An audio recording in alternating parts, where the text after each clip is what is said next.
Welcome to Modern Learning on the Air. Today we're diving into a challenge most virtual facilitators, designers, and program leads know all too well. Learners are showing up, but are they really engaged? Just because someone logs on doesn't necessarily mean they're learning. And in today's episode, we're going to go beyond attendance and explore what real engagement looks like in virtual and hybrid learning settings. InSync training experts Cindy Foster and Jennifer Lindsay-Finan join us today to talk about things like emotional connection, intellectual activation, and why engagement isn't just a poll or a chat emoji, it's an intentional strategy. So thanks for joining us, and we look forward to jumping into this conversation. So to get started, I'd love to introduce our guests. So Cindy, if we could start with you, if you can just share a little bit about your role at InSync and how you got involved in training and development. Sure. Thanks, David. I am currently the training quality manager at InSync.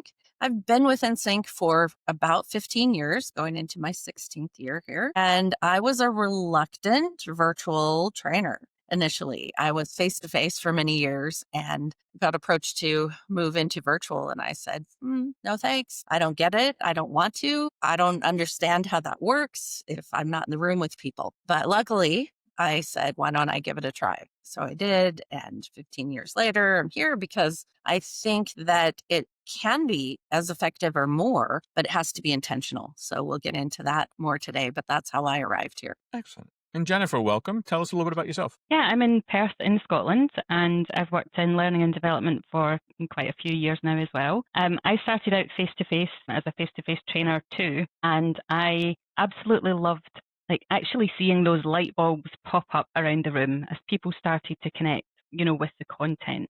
But unlike Cindy, I've always been a huge fan of technology, and I jumped right into the virtual classroom. I started playing around with webinar formats and creating e-learning and just playing around with technology to try and create that same level of engagement. I've been with InSync since 2018, and as a virtual learning expert, I get to design, facilitate, and produce all different kinds of programs, including our academy workshops and certifications, as well as some programs for our global clients. Really looking forward to our discussion today. Excellent. Well, thank you both for being here. So let's level set our discussion with some foundational questions here and targeting what engagement really means today. And I want to start from a place that we hear too often, that when people are in virtual training sessions, we kind of measure success at the fact that they were there. So obviously they learned something.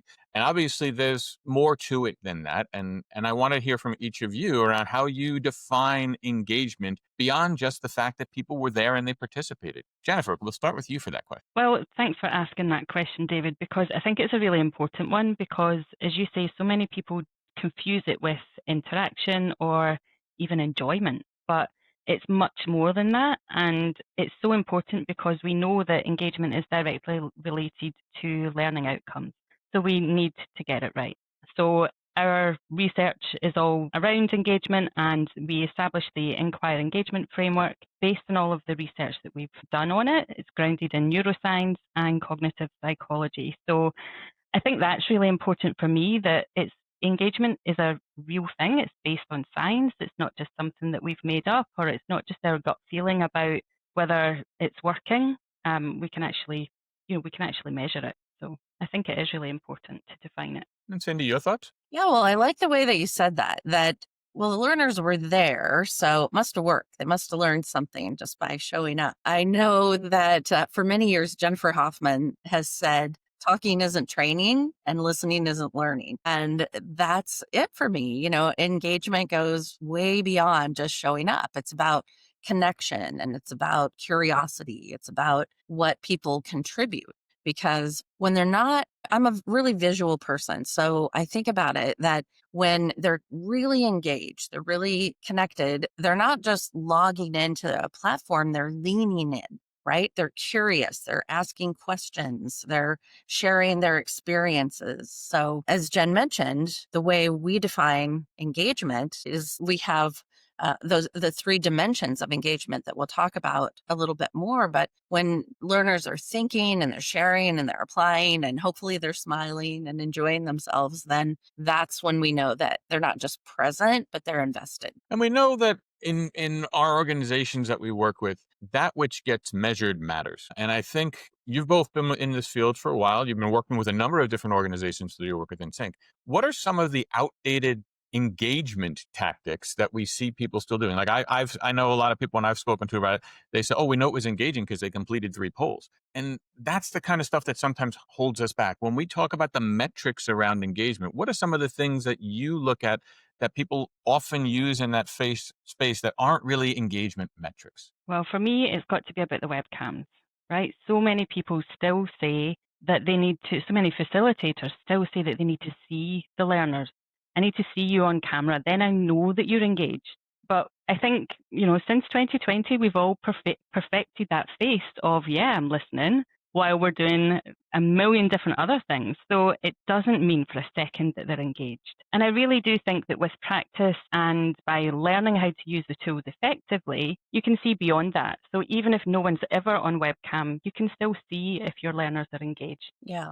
Yeah, it's so true, Jen. And another outdated idea, I think, is confusing activity with impact. Because we see a lot of people, a lot of facilitators will just throw in polls, they'll throw in chat questions just to kind of check that engagement box, right? But they're not really tying those moments to learning outcomes. So for me, engagement isn't about motion, it's about the meaning connected to it because everything should have a purpose here. We shouldn't just throw it in because we can. And I think that's outdated. I think that because the platforms have so many bells and whistles now that we think, oh, we'll do this, we'll throw this in, but it's not connected to anything. So I think we really need to focus on tying those to our learning outcomes, not just doing it because we can. So that's a great point. I'd like to dig into that a little bit further because I do think a lot of times the functionality that's in these platforms, and there's been an amazing influx of new ways, new interaction tools that we can use to help engage people. But sometimes the measurement of engagement is, are we using this? How do we reframe what interaction looks like so that it's not just interaction for interaction's sake? And I totally love the analogy of it's just we're measuring it through activity. How do we take those interactive elements and reframe them around engagement rather than just activity? I'm not sure we need to. I Interesting. think it's still important. I think interactivity is still important because the way we define that at InSync is interaction is pure communication.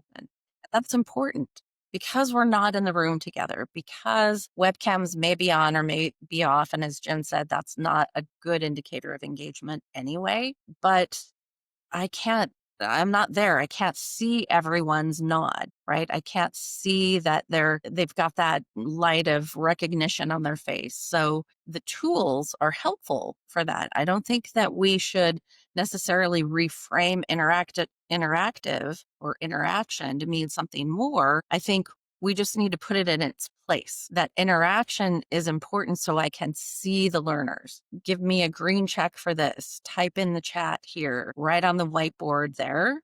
That's still really important. And it doesn't mean that everything in a virtual environment needs to be a heavy duty breakout, right? Or some other collaborative activity. The interaction piece is still important. We need to keep it. We just need to make sure that there are richer, deeper, and more collaborative experiences along with that. So for me, it's not an either or, it's an and. Yeah, and for me, it's like and also, like we need the interaction. We need the interaction every 3 to 5 minutes is what we recommend, but we can build on that with collaboration. So let's not just interact for the sake of it, but let's actually work together towards something relevant. Let's produce a job aid together. Let's produce a checklist together, something really, practical. And also it comes back to those 3 dimensions, doesn't it? So are they interacting, but are they emotionally invested in it? Are they enjoying it? But also, do they feel psychologically safe? Are they asking the right questions? Are they intellectually engaged? Like, is it actually relevant to their work? Are they wanting to share their experiences? And is it challenging enough for them? Is it helping them to actually learn something? That's what we want to find out. Excellent. And are they environmentally engaged? I shouldn't forget that one either, obviously. Are they actually changing the classroom environment? That means that they need to be able to interact, but then when they do, it changes something, whether that means that it changes the response from the facilitator or it changes what someone else said, and then other people build on that. So that's engagement, and that's different to just interaction. So I want to take advantage of the fact that you both have the experience of coming from a face-to-face environment and also working in a virtual environment. And I know when I worked in a training room, monitoring what I saw from people and body language and what they had on their face and how to keep them engaged. That was a big part of it, but just monitoring what people were doing. I'm curious how that translates for you into a virtual environment. What are some of the things that you look, because we don't have full body language. Normally we just have the talking heads in front of us. How are you monitoring the expressions and what you're seeing from people so that you can judge how you need to adapt? Because I know in a face-to-face environment, like, you would adapt to what you saw from people in there. What are you looking for in a virtual environment to have that same level of adoption? I'm looking at the quality and the quantity of their responses. When I ask for something, are they doing it? And the way that I look at it, because as I mentioned in my intro, I was really skeptical about this. If I can't see you, how will I know? And honestly, webcams are nice to have. They're not a have to have for me, because I feel like we can look through the bandwidth and see people if we're intentionally trying to. I think a lot of people are focused on their delivery and content, and they're not really trying to look through the bandwidth to see them. They're just names in a participant panel. So it comes down to intention. If I want to see if everybody's with me, and I can say, give me a green check if you agree with this, red X if you don't. The tools that are in the virtual platform allow us to make up for that physical proximity. But yeah, as Cindy said, she mentioned quantity of responses, but also the quality of responses. So by that we mean learners providing thoughtful responses. So instead of just typing in chat yes or no, are they providing examples? Or are they, wanting to share their experiences? Or are they asking that next question? Like, they want to turn the page over, they want to get to the next chapter of the module. That helps us understand that they are engaged. Excellent. Well, I think that gives us a good foundation to start from. But as we've seen in the discussion so far, sometimes I think in our industry, we talk about things as if it's virtual or face to face. But increasingly now we're talking about both of those things going on in hybrid settings more often. And when we come back, we're going to dive into that and look at how we can support people in a hybrid setting. So stay with us. Too many sessions, not enough hands? Does that sound like you? At InSync Training, we step in with the right people, in the right place, at the right time. When calendars overflow and sessions pile up, results slip, and teams begin to fray. But that's where we come in. We provide certified facilitators, producers, and instructional designers, whether you need one role covered or the entire program managed. And it works. For a global SaaS company, we designed and delivered role-based multilingual training that helped them keep more customers, renew more contracts, and drive a 30% lift in advanced feature use. That's adoption that sticks, and revenue that grows. Schedule your free strategy session today, and let's keep your learning on track without burning out your team. Welcome back. And now what I'd love to do is dive into the increased frequency in which we're dealing with hybrid learning settings, where we're dealing with people who are both face-to-face and virtual at the same time, which presents its own unique set of challenges. One of the things that I think happens very often in hybrid settings is that because a lot of the people are face-to-face, the face-to-face people sometimes get more attention, and the virtual people tend to get a little bit left to the side, and they can drift off in their attention because they're not necessarily getting the full aspects of the experience. How can we recognize, A, when that seems to be happening, when the virtual people start to be forgotten in a hybrid setting, and how can we get ahead of that? I think a good producer helps us get ahead with that. I think a good producer can be helping you to spot those signs and to be reinforcing some of the points in the chat, for example, for the virtual participants, to really be another pair of eyes and ears, but more than that, to be the learner advocate, to really speak up on their behalf when an activity is just not working right, or when maybe there are some questions in the chat that have gone unanswered. They can actually speak up and just help the learners get their voices heard. It's so true. That producer is such a key liaison between what's happening remotely and what's happening in the room. And to me, also, it starts with intentional design. We can't take a design that's meant for face-to-face classroom and plop it in virtual and have a hybrid audience and think it's going to work out. And vice versa. We have to design for a hybrid audience so that those things intentionally happen. Everybody has equal access to voice and visibility and what they're contributing. So if we're designing with both audiences in mind, then it's an opportunity and not a compromise, in my opinion, then it's an opportunity to bring people together who can't be in the same room together. So let's dig into that a little bit more, bit further from a practicality standpoint, because I totally agree. It does start with an intentional approach to the design. But what are some of the things that we could be including in our design so that we are keeping, when we're trying to give both in-person learners and the virtual component, people who are coming in virtually, that same 100% experience? It's being intentional about, let's say, how we group people up. That in a breakout, well, let me back up a minute and say that let's try to level the playing field from the beginning and have everybody come in on a computer so that they can interact with each other, with the people that aren't in the room. So those people can be seen. Oftentimes, people are all together in a room with one computer or a conference Hmm. speakerphone, right? And that's not ideal because then not everybody is represented. We feel strongly that no learner should be left behind. So we have to intentionally build those bridges between the physical spaces and the virtual spaces. We want to create those shared activities that combine them, that don't separate them because they're already separate. Yeah, and that's when we can bring in the use of some third-party apps, for example, like a Mentimeter. Put up a QR code, everyone can use their mobile device, no matter where they're joining from. They can have an input, they can have a say they can make the word cloud, right? They can have their voice heard. So by using some of those other tools, as well as the standard virtual platform tools, everyone can have that voice. And as Cindy said, no learners left behind. So this all sounds really good in practice, in principle, but we all recognize that sometimes this is challenging in practice.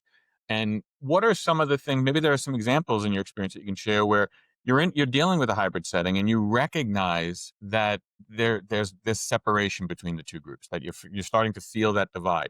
What are some of the things you might see in the room to recognize that? And then how do you adapt? How do you reel everybody back in? How do you bring the group back together? You want to take a first stab, Jen? Yeah, I don't mind. I think the example that comes to mind is actually seeing it the other way around, where there was lots of conversation going on in the virtual room, but the people that were joining face to face were sort of sitting, trying to face the camera at the front of the room. And so all those side conversations that were happening in the chat were being missed by some of the people who were crowded around a computer and couldn't actually see the chat. And so just having, and again, another voice, that producer there, to be able to speak up and say, you know what, there's some really good conversations happening in the chat. Why don't you grab your mobile phones and just take a moment to review those and speak up with anything that you want to add? That just brings everyone together again. And again, it's that voice of the learners. And I think it's about empowering our producers and our teams that we're working with to do that, to be able to interrupt and speak up for the learners in the room. Absolutely. Jen, I see that as a dance that we do. Right. It's this Yep. facilitator producer dance. Well, kind of starts, I guess the choreographer is the designer, but then the facilitator and the producer are managing the steps of the dance because the facilitators are kind of managing the flow and the producers are managing the space and advocating for the people that aren't in the room. So it's this dance that not everybody sees all the steps though, because a lot of those happen behind the scenes. Right? Let's say I'm facilitating and Jen is producing and she notices that engagement dips for the virtual learners. She's going to send a note behind the scenes that says, hey, let's change it up. Let's do something that brings those learners in. So it's having that double set of eyes and ears and hands so that we can make sure to pull them in and everybody's watching. So in that case, then that dance looks seamless to the learners, right? They don't know what's happening. But again, I know I keep saying it, but it just comes back to intention, intention, intention. If we go into it saying, hey, this is one of our main goals, then that dance is going to happen. It doesn't happen accidentally. I like to say that hope is not a strategy. We can't say, we hope they're going to be engaged. We have to do that together to make sure that it happens. Love the metaphor of the dance, because a dance is something that if people are dancing, you can see that. You can observe that that's going on there and you can feel the energy of a dance. But it's a good segue to what I want to talk about when we come back from our next break, because there's not a lot of metrics in that. It's kind of you feel like people are it's working because you see the dance and you see all the stuff. But how do we actually measure that they're engaged in these virtual environments? When we come back from our break, we're going to dig into what that means as a metric around virtual training and how we measure engagement. So stick with us. So here's a real world outsourcing scenario. It's 9 a.m., your inbox is exploding, and you're already feeling the pressure of existing project deadlines when suddenly a new project lands on your desk. Your immediate thought is, how are we possibly going to get this done? Well, you can get it done by handing that must deliver training off to InSync. InSync Training's essential starter bundle provides you with the team that you need, including the designer, the facilitator, and the producer. Their proven 3-step process starts by talking to you to understand the problem, and then they'll build an engaging virtual training solution. Finally, they'll pilot it or coach your team on how to run it. And at the end, you receive the playbook so that you can run it on your own. All inside 4 weeks for $7,500. Tap the link below to learn more and book your essential starter bundle today. Welcome back. So we're going to close our discussion here around measuring engagement, improving the value that we have in engaging people in a virtual environment. So as we've been hearing the discussion here, I find that a lot of the engagement, and it echoes a lot of what I see in the industry, a lot of the conversation that we have around engagement feels like we're talking about intangibles. And that intangibles matter, but in our organization and in L&D, finding measurement around what we do is really important. So how can teams and individuals measure real engagement in the virtual settings? Well, in the virtual setting, you've got even more opportunity to measure, haven't you? Because it's not just the surveys at the end of the day. All of the things that are happening during the class are captured because it's happened digitally, right? So you've got the chat transcript. You can upload that to AI and get some really great reports on how much participation there was. You can analyze poll results. You can take screenshots of the whiteboard. You can even analyze the recording. Like even as soon as you're finished a Zoom session, it gives you a little report around what are the percentage that the facilitator was talking compared to others and gives you some feedback on that. So in actual fact, when we're doing it virtually or in a hybrid environment, we've got a lot of tools to measure really effectively. Yeah, I think the key is to combine that quantitative data with qualitative observation. So the numbers are great, but they don't tell the whole story, right? When facilitators and producers get together, let's say after a session and debrief, then they're going to look at that data, but they're also going to look at the energy in the room. They're going to look at how things went, where the dips are, where we can make adjustments in that. So then we get that true picture of engagement. Just to add on to what Jen said, I think it's a full kind of observation as well as data pulling. I know for a lot of organizations and individuals, people are using virtual platforms without a lot of the understanding or training on how to do it effectively. And having frameworks that enable them to work in a better environment and understand what engagement is and how to design for it, how to be intentional about it, can be really helpful. And I know that that's an area that InSync Training has done a lot of work on, especially around this Inquire framework. Can you tell me a little bit more about the Inquire framework for those who aren't familiar with it and how it helps uncover different types of engagement in the virtual settings? Sure, I can start to dip into that, Jen, and I know that you have a lot that you like to say about that, but this is something I'm really proud of because we don't just talk about engagement. It's not like, oh, Cindy Foster said this is engaging, right? We study it. We have years of studying it, many years, and the research that we have is based on things like neuroscience and cognitive psychology and our own experience in just thousands and thousands of virtual classroom.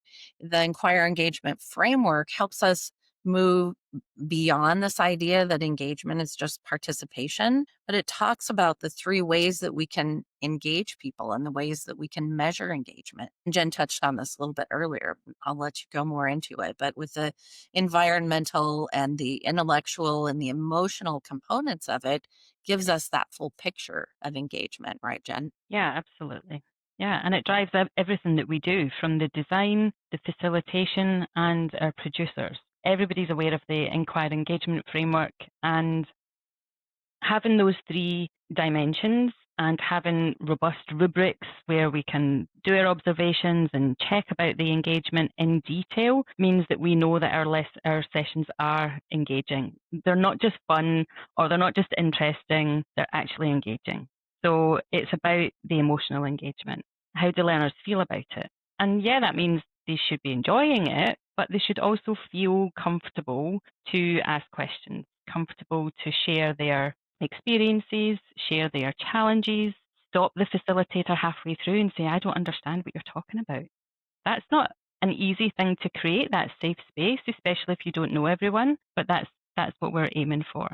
So it's about emotional engagement. It's about intellectual engagement. Again, it's about being relevant, being challenging, but not too intimidating, being interesting, being practical, being purposeful. You know, we've got to respect people's time. So they're going to just tune out if there's something that's just not of interest to them or doesn't apply to their job. They're going to do something else. And it needs to be environmentally engaging. So they need to be able to participate no matter what environment they're in. They need to be able to interact, to contribute, to have their voice heard. That means they need to be able to access the tools, but it also means the other two dimensions need to be in place for them to feel comfortable doing so and have a reason to do so.